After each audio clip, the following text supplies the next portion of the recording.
What's up for April? Morning planets, a sunset arch, and finding Leo the lion. The morning sky on April 6th finds Jupiter and Saturn forming a lovely trio with the crescent moon. Look for them low in the southeast in the hour before sunrise. April 22nd is Earth Day, an annual opportunity to collectively appreciate the wonder and beauty of our home planet. So it seems appropriate to feature an Earth-related sight you can see any time of the year when you have clear skies. It's a twilight phenomenon that you might have noticed just after sunset. If you can pull your gaze away from the sunset in the west and spin yourself around to face east, you'll often notice a band of pink or orange-colored sky with a darker bluish band underneath. These bands move upward over the minutes following sunset to form an arch across the sky that slowly fades as night sets in. The dark band is Earth's shadow rising. Above it, the rosy-hued band is known as the Belt of Venus.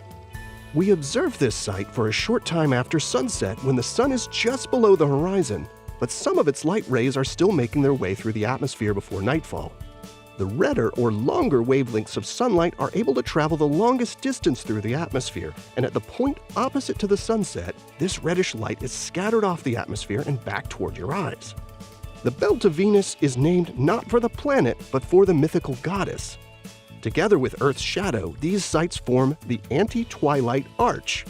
This arch rises like a curtain on the night, slowly fading as Earth's shadow eventually fills the sky, allowing us to gaze outward into the stars. You can see this sight in morning twilight as well by looking in the direction opposite the rising sun, that is, toward the west.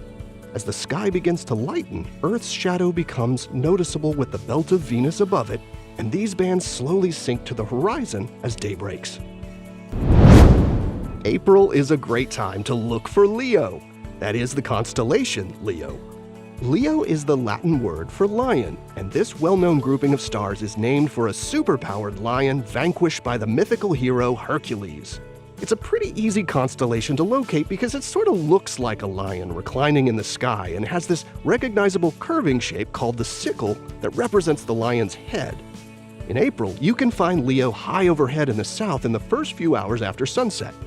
In addition to the sickle shape of the lion's head, look for the lion's heart, the brilliant bluish-white star Regulus, which is one of the brightest stars in the sky. Astronomers think most stars have a family of planets orbiting them. And these two bright stars in Leo named Algeba, which is actually a double star, and Rassilus each have a confirmed planet larger than Jupiter orbiting around them. So step out after dark in April to look for Leo with its sickle-shaped lion's mane and blazing bluish heart. Here are the phases of the moon for April. You can catch up on all of NASA's missions to explore the solar system and beyond at nasa.gov. I'm Preston Dykes from NASA's Jet Propulsion Laboratory, and that's what's up for this month.